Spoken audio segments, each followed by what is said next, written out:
옛날 독일의 한 마을에 뒤러와 프란츠라고 하는 두 사람이 살고 있었습니다. 이 두 사람의 우정은 얼마나 여러분 돈독했는지 몰라요. 그리고 이들 모두는 미술에 아주 뛰어난 재능을 가지고 있었지만 이 가난이라고 하는 것이 그들의 발목을 붙잡았습니다. 우정이 남달랐던 이 두 사람 가운데 한 사람이었던 프란츠라고 하는 사람이 자기 친구 뒤러를 위해서 자신의 꿈을 유보하기로 합니다. 그러면서 뒤러가 화가로 성공할 때까지 그 뒤를 밀어주기로 합니다. 그러면 뒤러가 화가로 등단을 하게 되어지면 또 자기를 밀어주기로 이렇게 둘이서 약속을 합니다. 뒤려는 노력 끝에 보란 듯이 화가로 성공을 하게 됩니다. 어엿한 화가가 되어 고향에 돌아온 뒤러는 가장 먼저 고마운 친구인 프란츠를 찾았습니다.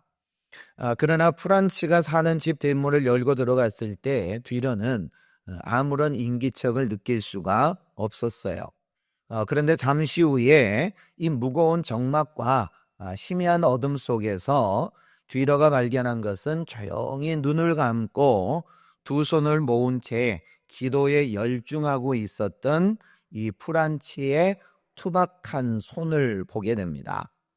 남루하기 그지없는 이 프란츠의 모습에 이어 들릴 듯 말 듯 아주 나지막한 소리로 간절하게 기도하는 그 기도 소리가 뒤로의 귀에 들려옵니다. 주님, 저의 손은 이미 일하다 굳어서 그림을 그리는 데는 못 쓰게 되었습니다.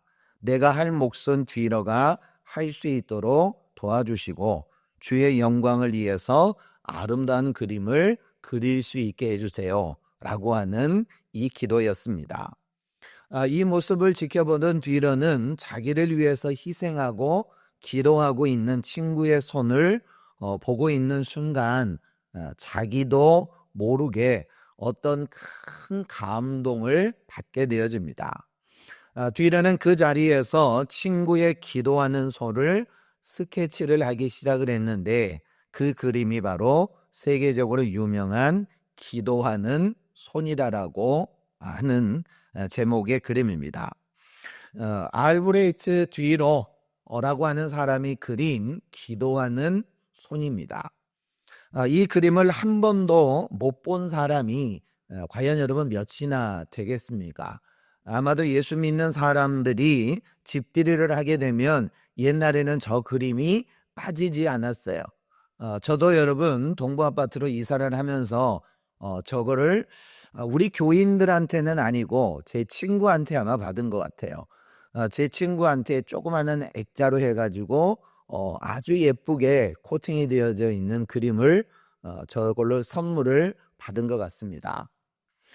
여러분, 이 작품은 오랜 세월 동안 많은 사람들로부터 여러분 사랑을 받았어요.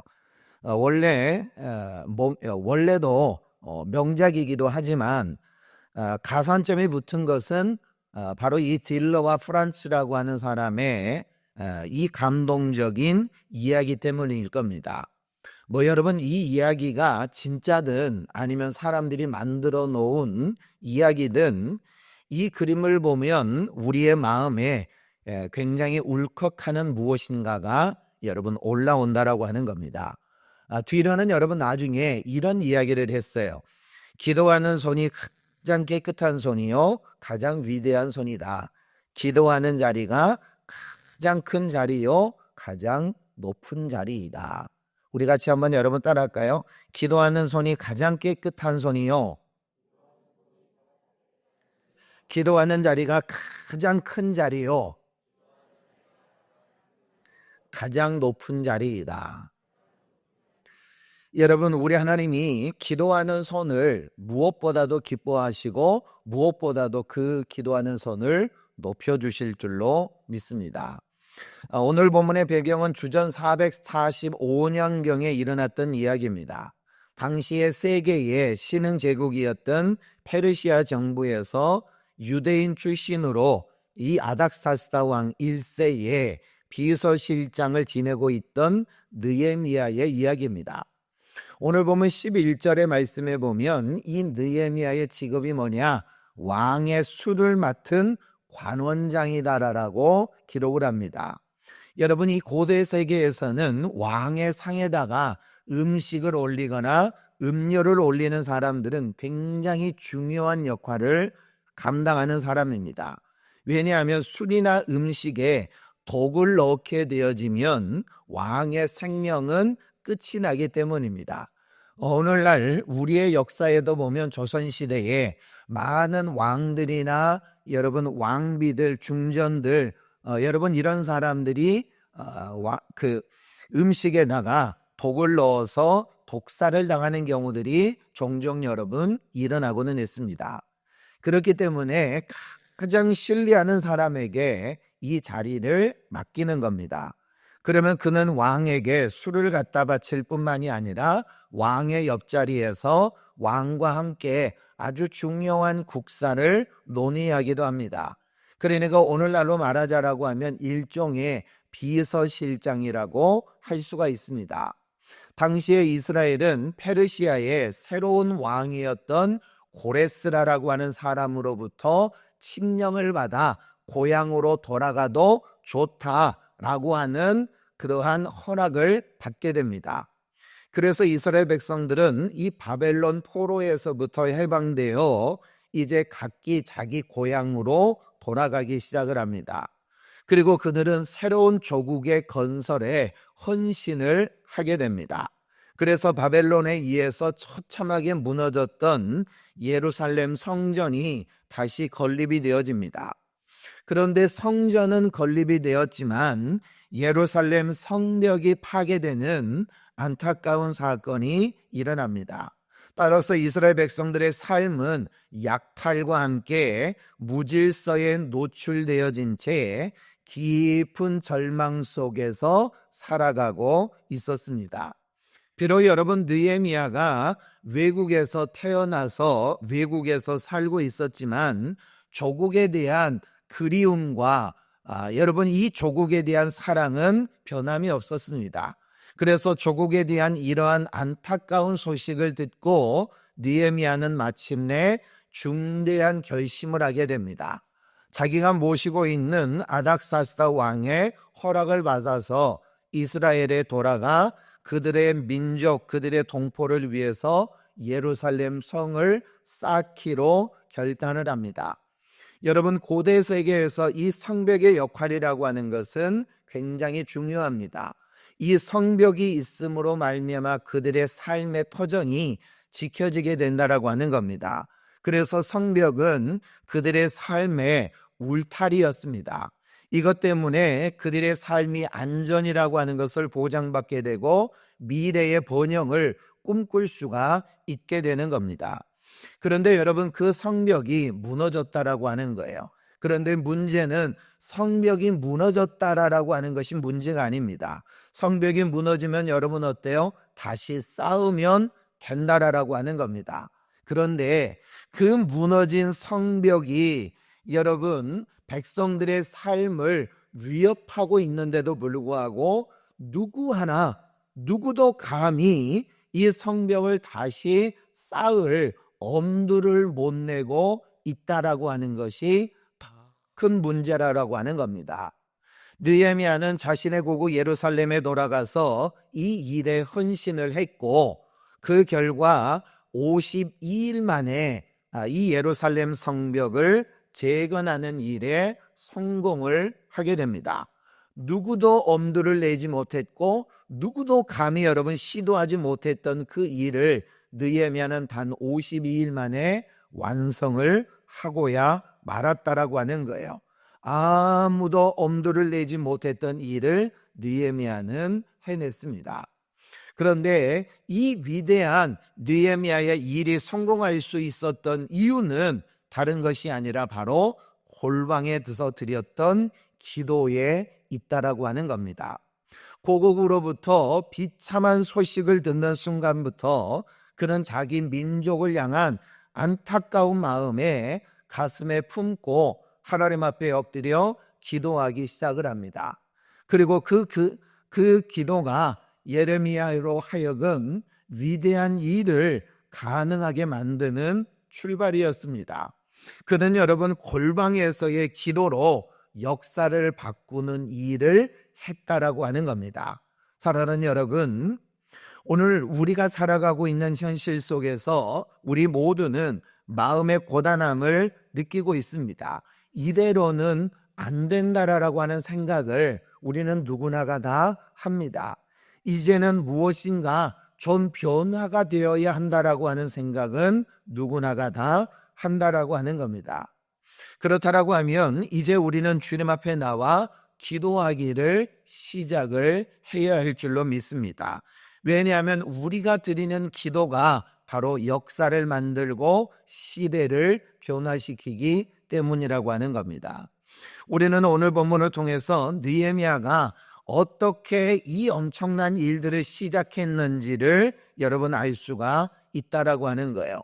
오늘 본문 2절의 말씀을 같이 한번 읽어볼까요? 내 형제들 가운데 하나인 하나니가 두어 사람과 함께 유다에서 내게 이르렀기로 내가 그 사로잡힘을 면하고 남아있는 유다와 예루살렘 사람들의 형편을 물은즉. 자신의 고국을 떠나서 느헤미야는 외국에서 지금 장관직을 맡고 있습니다. 그런데 어느 날 고국을 방문하고 돌아왔던 자기 동생인 이 하나니로부터 이 예루살렘의 상황이 어떻느냐, 예루살렘 사람들이 포로로 끌려갔다가 다시 회복이 되었는데 어떻게 잘 먹고 잘 살고 있느냐라고 하는 것을 물어봅니다. 외국 땅에 와서 출세를 해서 잘 살고 있었어요. 아무런 근심도 없고 염려도 없었어요. 그런데도 불구하고 자기 고향, 자기 민족, 자기 조국에 대한 관심을 접을 수는 없었습니다. 그래서 묻습니다. 그리고 그는 조국에 대한 이야기를 듣게 되는데 그 내용이 바로 3절입니다. 같이 한번 볼까요? 그들이 내게 이르되 사로잡힘을 면하고 남아있는 자들이 그 지방 거기에서 큰 환난을 당하고 능욕을 받으며 예루살렘 성은 허물어지고 성문들은 불탔다 하는지라. 느헤미야는 지금 이와 같은 안타까운 소식을 듣고 그 조국의 비참한 현실에 눈에 그려졌을 거라고 하는 겁니다. 예루살렘 성벽이 무너져서 무엇이 집이고 무엇이 여러분 야산인지 분간을 알 수가 없다라고 하는 겁니다. 무너진 성벽으로 끊임없이 원수들은 쳐들어와서 이 이스라엘 민족의 물건들을 빼앗아가고 이 동물들은 끊임없이 무너진 성벽을 넘나들며 사람들을 위협하기도 하고 짐승들을 물어뜯어 죽이기도 하며 그들의 재산에 큰 손해를 끼치고 있더라라고 하는 거예요. 이러한 비참한 조국의 현실이 그의 눈앞에 그려지기 시작을 한다라고 하는 겁니다. 그래서 이 소식을 들었던 느헤미야는 오늘 본문 4절에서 말하기를 내가 이 말을 듣고 앉아서 울고 수일 동안 슬퍼하며 하늘의 하나님 앞에 금식하며 기도하였다라고 이야기합니다. 제 여러분, 느헤미야는 조국에 관한 이야기를 듣고 너무 가슴 아파서 그들의 상황이 너무 안타까워서 그는 앉아서 울었습니다. 그리고 잠시 동안이 아니라 여러 날 동안을 슬퍼했다는 겁니다. 그러나 그는 그 슬픔 속에서 결단을 하게 됩니다. 그것은 그가 금식하면서 기도하는 것이었습니다. 이렇게 해서 그의 역사를 바꾸는 믿음의 기도가 시작이 된 것입니다. 사랑하는 여러분, 사람들이 여러분 왜 기도하지 않을까요? 도대체 여러분 무슨 배짱으로 기도하지 않고 살아갈까요? 그것은 바로 여러분 열린 눈으로 우리의 현실을 보지 못하기 때문이라고 하는 겁니다. 먼저 여러분의 가정을 천천히 한번 열린 눈으로 들여다보시기를 바랍니다. 지금 여러분의 가정은 안전하십니까? 지금 여러분의 가정은 여러분 말 그대로 아무런 일이 없이 지금 이대로가 좋습니다 라고 하는 그러한 가정으로 남아 있습니까? 또 여러분 주변 우리의 이웃들을 한번 잘 보시기를 바랍니다.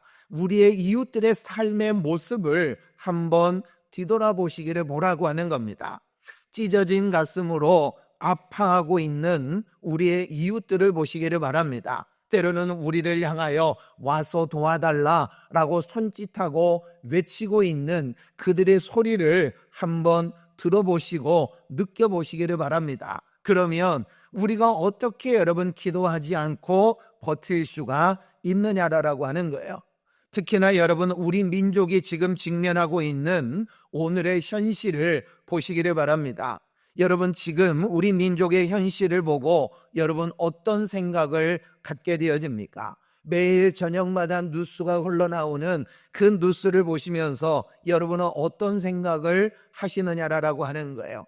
정치를 원망하고 어떤 특정한 일을 원망하고 불평하고 있지는 않습니까? 지구상에서 유일하게 분단된 채 81년의 세월이 지금 여러분 흘러가고 있습니다. 또한 탄핵 정국으로 인한 극심한 사회 혼란과 경제적인 불황은 끝을 모르고 있습니다. 그동안 우리 선조들이 목숨을 걸고 지켜왔던 민주주의가 흔들거리고 있는 그 작금의 상황을 여러분 보시라라고 하는 거예요. 이러한 안타깝고 답답한 현실을 보신다라고 한다면 여러분 그 소리, 그 안타까운 소리를 우리가 듣는다라고 한다면 우리가 여러분 어떻게 기도하지 않을 수가 있느냐라고 하는 거예요. 열린 의식, 열린 귀로 여러분 한번 들어보고 우리가 살고 있는 이 현실을, 이 시대를 여러분 우리가 똑바로 바라볼 수 있기를 바랍니다. 그리고 아픈 가슴으로 그들을 끌어안을 수 있기를 주님의 이름으로 축복합니다. 저는 여러분 우리 주님께서 먼저 시대를 보는 열린 눈과 귀를 열어주셔서 열린 역사의식을 갖게 되기를 주님의 이름으로 축복합니다. 그러나 우리는 열린 역사의식을 갖는 것에 끝나서는 안 된다라고 하는 겁니다. 우리는 아픈 가슴으로 느끼고 있는 그 시대의 문제를 가지고 역사의 주관자가 되시는 하나님 앞에 엎드려야만 합니다. 그래서야 엎드려 이 민족을 위해서, 우리의 이웃들을 위해서, 그리고 우리의 가정과 자녀들을 위해서, 우리의 미래를 위해서 기도해야 될 줄로 믿습니다. 왜냐하면 여러분 기도 외에는 이런 유가 나갈 수가 없다라고 말씀하고 있습니다. 즉 여러분 기도만이 역사를 바꿀 수가 있다라고 하는 겁니다. 여러분 광장에서 역사가 바뀌는 것은 아닙니다. 여러분 광장에서 역사가 바뀌는 것으로 우리는 착각을 하지만 여러분 수많은 믿음의 사람들 지금까지의 역사를 보면 광장이 아니라 기도의 골방이었다라고 하는 사실을 여러분 믿을 수 있게 되기를 축복합니다. 그러면 여러분 시대를 바꾸고 역사를 바꾸어 나갈 수 있는 기도를 하기 위해서 우리는 여러분 어떤 믿음을 가져야 하는지를 여러분 우리는 알아야 된다는 거예요. 첫 번째로 여러분 우리는 하나님은 우리가 앓고 있는 문제, 우리가 가지고 있는 문제보다도 더 크신 분이라고 하는 사실을 믿을 수 있어야만 합니다. 오늘 본문 5절의 말씀에 보면 느헤미야가 기도하기 시작을 합니다. 기도가 시작되면서 하나님을 부르면서 제일 먼저 붙인 수식어가 여러분 뭐냐? 우리 같이 한번 따라할까요? 크신 하나님, 크신 하나님. 여러분 우리의 신앙생활이라고 하는 것은 하나님이라고 하는 이 고유명사에다가 여러분 어떤 수식어를 붙일 것이냐라고 하는 거예요. 여러분 어떤 수식어를 여러분 붙일 수가 있느냐, 이것이 여러분 신앙생활의 전부라고 하는 겁니다. 느헤미야는 여러분 자기 조국의 아픔을 끌어안고 자기 민족의 아픔을 끌어안고 여러분 기도하기 시작을 하면서 하나님을 어떻게 표현하고 있느냐, 크신 하나님이라고 하는 거예요.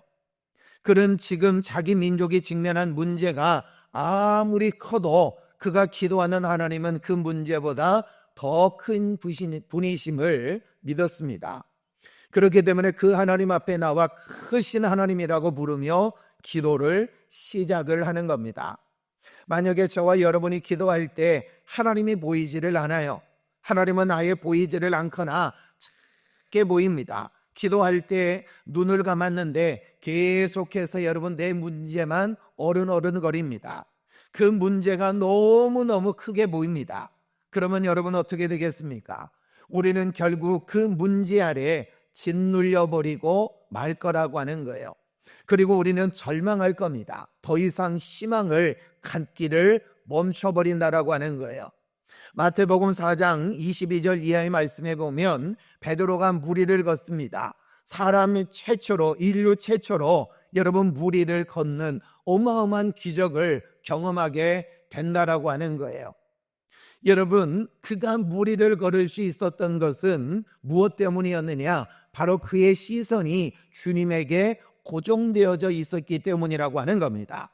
그가 우리 주님을 보고 있었을 때 무리를 걸어갈 수가 있었어요. 그러나 한순간 그의 시선이 주님으로부터 멀어지고 파도를 보기 시작을 합니다. 그의 주변에서 널뛰고 있는 파도와 물결을 바라보는 순간 그의 눈에는 온통 여러분 파도밖에는 보이지를 않았다라고 하는 거예요. 주님이 보이지를 않았습니다. 그 파도에 가려서 주님이 보이지를 않았다라고 하는 거예요. 그 순간 그는 물속에 빠져들어가고 말았습니다. 믿음이 없는 사람처럼 두려움 속에 절망을 하게 되었다라고 하는 거예요.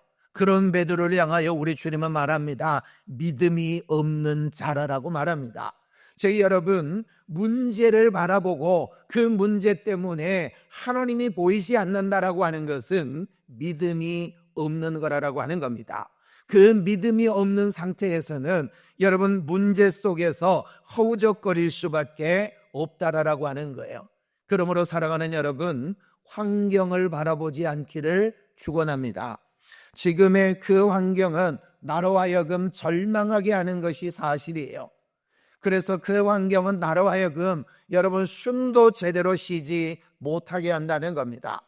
그러므로 지금 내가 바라봐야 할 대상은 환경이 아니라 그 환경을 다스리고 섭리하시는 하나님이십니다. 전능하신 하나님을 바라보시라라고 하는 거예요. 우리의 문제가 이 시대의 아픔이 아무리 여러분 심각하고 큰 문제라고 할지라도 하나님만 보이면, 하나님만 더 크게 보이면 그 문제는 문제가 되지 않을 것입니다. 물론 여러분 우리의 삶의 문제는 분명히 여러분 문제입니다. 그러나 하나님만 크게 보인다면 하나님 앞에서 그 문제는 아무것도 아닐 것입니다.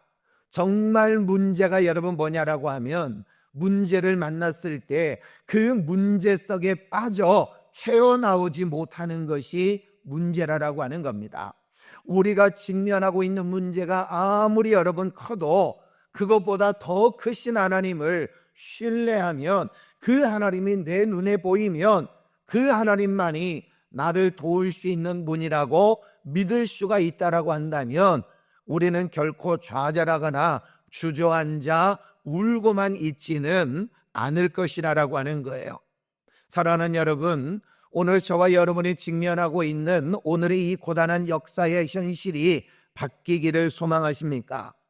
그렇다라고 한다면 문제보다 더 크신 하나님을 바라볼 수 있기를 바랍니다. 그 하나님을 신뢰할 수 있게 되기를 주의 이름으로 축복합니다. 그리고 두 번째는 여러분 우리가 믿는 하나님은 약속을 지키시는 하나님이심을 믿으시기를 바랍니다. 우리 같이 한번 따라할까요? 하나님은 약속을 반드시 지킵니다. 하나님은 약속을 반드시 지킵니다. 예, 여러분 우리가 믿는 하나님은 약속을 반드시 지키시는 분입니다. 그런 하나님을 성경은 뭐라고 말하느냐? 1.1핵이라도 변함이 없으신 분이라고 우리에게 말씀하고 있어요. 오늘 보면 5절의 말씀에 보면 느헤미야는 기도를 시작하며 이렇게 고백합니다. 주의 계명을 지키는 자에게 언약을 지키며 긍휼을 베푸는 자여 베푸시는 주여 간구합니다 라고 이야기합니다. 지금 여러분 역사적인 현실이 아무리 참담해도 그는 아직도 자기 민족에게 주신 하나님의 약속을 믿고 있습니다.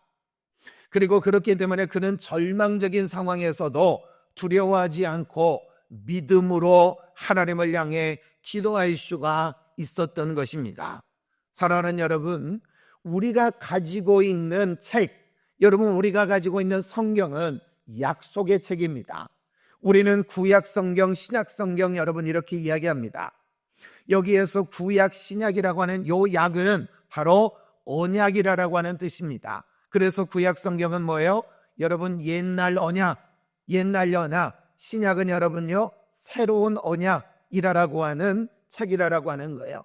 그러므로 성경은 하나님은 약속의 하나님이시다라고 우리에게 말씀하고 있어요. 그런데 여러분 가끔 가다 보면 우리가 성경을 읽다 보면 이런 생각을 가질 때가 여러분 종종 있습니다. 특히나 구약 성경을 읽을 때 구약이라고 하는 것은 이스라엘의 역사인데 이스라엘이 어떻게 탄생하고 이스라엘이 어떻게 살아왔고 이스라엘이 어떻게 전 세계적으로 흩어졌는지 이러한 이스라엘의 역사적인 사실을 기록한 것이 여러분 구약 성경입니다. 그런데 그 이스라엘의 역사가 나하고 도대체 무슨 상관이 있냐라고 하는 것. 그래서 어떤 이들은 성경을 읽을 때도 구약 성경을 신약 성경만 읽는 사람도 여러분 대단히 많고 어떤 목사님들 같은 경우에는 구약 성경은 아예 설교도 안 하고 신약 성경만 설교를 하는 분들도 있다라고 하는 거예요. 여러분은 어떻게 생각을 하십니까? 여러분 이스라엘 백성들은 하나님께서 섭리의 도구로 쓰시는 하나의 샘플이라고 하는 사실을 잊지 말아야 된다라고 하는 겁니다. 이스라엘 백성들이 잘못을 하게 되면 하나님으로부터 책망을 받게 되고 징계를 받게 돼요. 이것은 여러분 이스라엘 백성들 뿐만이 아니에요. 우리도 똑같이 이스라엘 백성들과 같은 죄를 짓게 되어지면 우리도 하나님 앞에 책망을 받게 되고 징계를 받게 된다라고 하는 것을 보여주는 거예요. 반면에 이스라엘 백성들이 하나님을 잘 섬김으로 말미암아 축복을 받았고 하나님의 은혜를 받았던 것처럼 우리도 하나님을 잘 섬기고 우리 주님 안에 있으면 이스라엘 백성들이 받았던 그 번영과 축복을 받을 수 있다라고 하는 것을 보여주는 거라고 하는 겁니다. 이스라엘 민족을 통해서 여러분 세계 모든 민족을 향한 하나님의 동일한 심정을 말씀하고 계시다라고 하는 거예요. 그러므로 구약 성경은 이스라엘 백성들에게 주시는 약속의 말씀이라고 할지라도 그것이 이스라엘 백성들만의 것이 아니라 오늘 저와 여러분의 것임을 믿을 수 있기를 바랍니다. 사도행전 2장 39절의 말씀을 볼까요? 이 약속은 너희와 너희 자녀와 모든 먼데 사람 곧 주 우리 하나님이 얼마든지 부르시는 자들에게 하신 것이라 하고. 하나님께서 주신 약속의 말씀은 비단 여러분 이스라엘 백성들에게만 주시는 말씀만이 아니라고 하는 겁니다. 궁극적으로는 여러분 모든 먼 데 있는 이방인들 하나님이 선택하시고 부르신 모든 나라 모든 민족에게 하신 말씀이라고 하는 거예요. 그러므로 우리가 성경에 나타난 약속을 읽을 때마다 여러분 나를 위한 약속이라고 하는 사실을 믿음으로 받아들이라고 하는 겁니다. 그리고 그 약속들이 내 가슴을 칠 때 이 약속들이 내 마음에 여러분 확 부딪힐 때 그것이 나를 향한 하나님의 약속이다라고 하는 것을 붙들으시기라고 하는 거예요. 그리고 그 약속의 말씀을 붙들고 기도하시라라고 하는 겁니다. 주님 나에게 약속을 주시니 감사합니다. 이 약속을 나와 내 가정을 위한 약속이므로 믿습니다. 이 약속대로 우리 주님께서 이루실 줄로 믿습니다. 주님은 약속을 반드시 지키시고 이루시는 하나님이기 때문에 반드시 나에게 응답하실 줄로 믿습니다. 우리가 그렇게 약속을 붙들고 기도한다면 그 약속을 믿는 믿음대로 우리 주님께서는 반드시 이룰 것이에요. 우리 주님이 여러분 말합니다. 내 믿음대로 될지어다. 우리 같이 한번 고백할까요? 내 믿음대로 될지어다. 여러분 반드시 믿음대로 될 줄로 믿습니다. 그러므로 약속을 지키는 신실한 하나님을 믿음으로 바라보시기 바랍니다. 그리고 그분 앞에 나와 기도하시기 바랍니다. 그러면 우리의 기도는 반드시 여러분 역사를 바꾸고 시대의 상황을 바꾸어 나갈 줄로 믿습니다. 세 번째로 여러분, 하나님은 긍휼을 베푸시는 분이심을 믿으시기를 바랍니다. 여러분, 우리의 삶이 참 밑바닥으로 가라앉을 때 종종 여러분 우리의 마음에 이런 질문이 생겨나요. 하나님, 나 같은 사람도 관심이 있습니까? 하나님, 나 같은 사람에게도, 나같이 연약하고 아무것도 아닌 사람에게도 하나님이 관심이 있습니까? 그런데 이런 생각이 나를 지배할 때 우리가 성경을 읽어보면, 특히나 여러분 구약에서 하나님의 특별한 사랑의 대상, 특별한 애정의 대상이 되는 여러분 네 종류의 사람들이 있어요. 우리가 성경에 보면 이들에 대한 언급이 여러분 넘쳐납니다. 이들은 여러분 누구인지 아십니까? 여러분, 첫 번째로 버려진 고아들입니다. 그리고 두 번째로는 외롭고 홀로 살아가는 과부들입니다. 그리고 세 번째는 물질적으로 가난한 사람들이에요. 그리고 네 번째는 외국에서 온 보호받지 못한 나그네들이라고 하는 겁니다. 여러분, 이 네 종류의 사람들이 성경에 여러분 굉장히 많이 여러분 언급이 되어져 있어요. 이 네 종류의 사람들은 여러분 어떤 사람들이요? 사람들로부터 관심 밖에 있는 사람들입니다. 여러분들 보세요. 고아에 대해서 여러분들 얼마나 관심을 갖습니까? 가난한 이들에 대해서 여러분 얼마나 관심을 가져요? 외국인들, 여러분 우리가 얼마나 관심을 갖습니까? 이들은 여러분 우리의 관심 받기예요. 왜냐하면 내 먹기도 여러분 벅차요. 내가 먹고 살기에도 여러분 벅차고 내 문제만 하더라도 벅차 죽겠는데, 여러분 어떻게 고아나들, 가부들, 외국인들을 여러분 우리가 생각을 하느냐라고 하는 거예요. 그런데 우리 하나님은 이들에 대한 특별한 관심이 성경에 보면 넘쳐나 있다라고 하는 거예요. 그래서 어느 한 신학자는 이렇게 이야기를 합니다. 성경에 나타난 이들에 대한 하나님의 관심은 거의 편애에 가깝다라고 여러분 이야기합니다. 그만큼 여러분 하나님의 관심은 이들에게 있다라고 하는 거예요. 여러분, 하나님은 나 같은 사람에게도 관심이 있을까? 나같이 연약하고 아무것도 아닌 사람에게 과연 관심이 있을까? 내가 기도하는 소리에 과연 하나님이 들으실까? 여러분, 그게 아니다라고 하는 거예요. 그러면 여러분, 하나님께서 이들을 특별히 아끼시고 살아가는 이유가 과연 뭘까요? 사람들은 이들에 대해서 관심조차도 없는데 하나님은 왜 이들에 대해서 관심을 갖느냐라고 하는 거예요. 그것은 다른 게 아닙니다. 하나님이 본래가 그런 분이시기 때문이에요.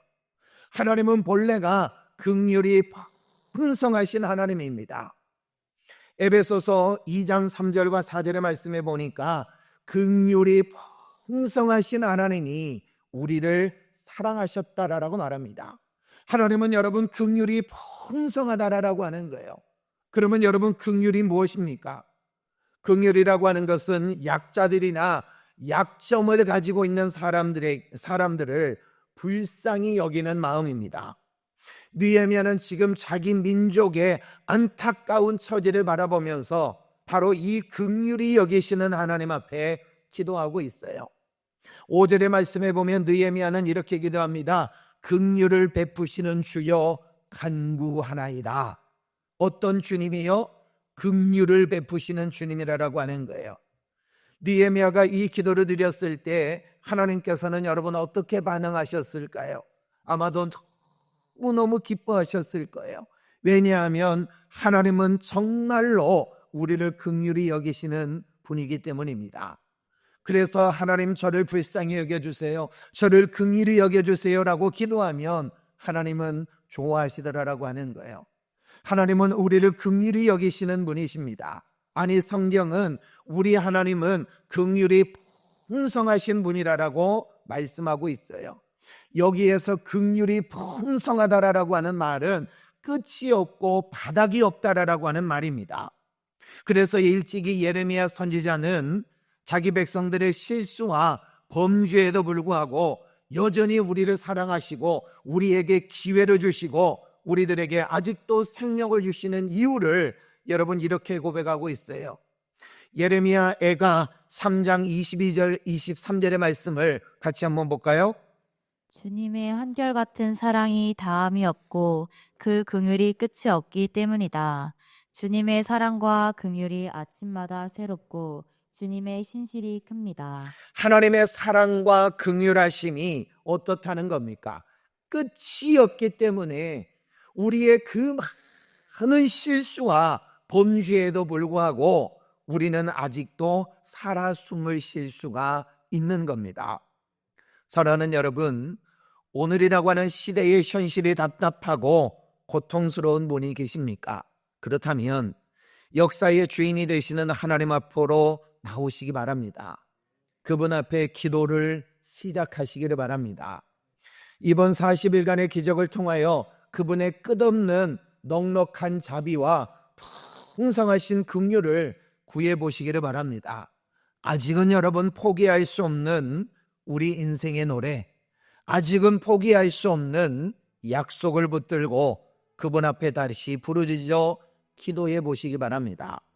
우리가 정말 무릎을 꿇고 믿음의 기도를 드리기 시작한다면 사랑하는 여러분, 긍휼이 풍성하시고 우리를 향하신 그 여호와의 인자하심이 크고 크신 그 하나님의 역사가 우리 가운데 충만하게 일어날 줄로 믿습니다. 여러분, 이 40일간의 기적을 통하여 이런 하나님을 경험하고 이런 하나님을 만나고 이런 하나님을 체험하시기를 주님의 이름으로 축원합니다. 우리 함께 여러분 믿음으로 고백하며 나갑니다.